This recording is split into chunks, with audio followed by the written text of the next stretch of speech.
ಶಿಕ್ಷಣ ಇಲಾಖೆಗೆ ಬರುತ್ತಿದ್ದು ಕೇಳ್ರಿ, ಎಲ್ಲೋಗ್ತಾ ಇದ್ದೀರಾ ನೋಡಿ. ಈ ಮಗು ಕೋಲಾರ ಜಿಲ್ಲೆಯಲ್ಲಿ ಮಾಲೂರು ತಾಲೂಕು ಕಡದನಹಳ್ಳಿ ಗ್ರಾಮದಲ್ಲಿ ಮೇಷ್ಟ್ರು ಎಂಜು ತಟ್ಟೆಗೆ ಹೆಡ್ ಮಾಸ್ಟರ್ದು ಎಂಜು ತಟ್ಟೆ ತೊಳೆಯೋಕೆ ಹೋಗ್ಬಿಟ್ಟು ಸಂಪುಗ್ ಬೀಸ್ ಸತ್ತೋಗಿರೋದು 10 ಅಡಿ. ಇದಕ್ಕೆ ಅಯೋಗ್ಯ ಏನು ಮಾಡಿದ್ದಾನೆ ಅಂದರೆ ಮಗುದು ಹೆಣ ತೆಗೆದ್ಬಿಟ್ಟು ಅವ್ರ ಅಪ್ಪ ಅಮ್ಮ ತೆಗೆದ್ಬಿಟ್ಟು ನೀರು ಆಚೆ ತೆಗಿತಾ ಇದ್ದಾರೆ. ಅಯೋಗ್ಯ ಅಲ್ಲೇ ಎದ್ಬಿಟ್ಟಿದ್ದಾನೆ. ಎದ್ಬಿಟ್ಟು ಆಸ್ಪತ್ರೆ ಪೊಲೀಸ್ ಸ್ಟೇಷನ್ಗೆ ಹೋಗ್ಬಿಟ್ಟು 30 ಜನ ಶಿಕ್ಷಕರ ಸಂಘದ ಪದಾಧಿಕಾರಿಗಳೆಲ್ಲ ಕರೆಸ್ಬಿಟ್ಟು ಪೇರೆಂಟ್ಗೆ FIR ಹಾಕ್ದಂಗೆ ನೋಡ್ಕೊಂಡಿದ್ದಾನೆ ಅವನು ಅಯೋಗ್ಯ.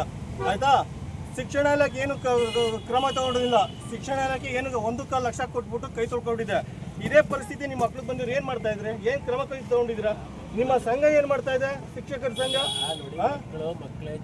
ಜೀವನೇ. ಮತ್ತೆ ಅಯೋಗ್ಯಂಗೆ ಏನಾದ್ರು ಕ್ರಮ ತಗೋಬೇಕೈತಲ್ಲ, ನೀವು ಮಾಡ್ಲೇಬೇಕು. ಹೇಳಿ ನೀವು ಕ್ರಮ ಕೈಗೊಳ್ಳಿ ಅಂತ. ಸರ್ ನಮಸ್ಕಾರ ಸರ್, ಏನ್ ಕ್ರಮ ತಗೊಂಬೋದು ಸರ್ ಮುಂದೆ? ಪರಿಶೀಲನೆ ಮಾಡಿ ಅವರು ಅಧಿಕಾರಿಗಳು ಕ್ರಮ ವಹಿಸ್ತಾರೆ. ನಿಮ್ಮ ಶಿಕ್ಷಣ ಮಂತ್ರಿಗಳು ಏನ್ ಮಾಡ್ಬೋದು?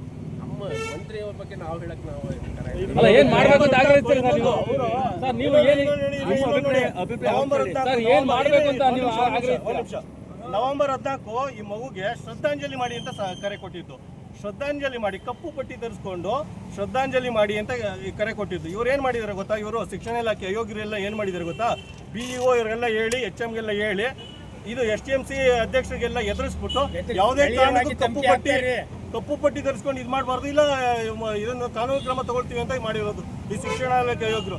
ಶ್ರದ್ಧಾಂಜಲಿ ಮಾಡೋಕ್ಕೆ ಅವಕಾಶ ಕೊಟ್ಟಿಲ್ಲ ಮಕ್ಕಳ ದಿನಾಚರಣೆ ದಿನ ಅಂತ ಪರಿಸ್ಥಿತಿ ಮಾಡಿದ್ದಾರೆ ಇವರು. ದಬ್ಬಾಳಿಕೆ ಮಾಡ್ತಾ ಇದ್ದಾರೆ.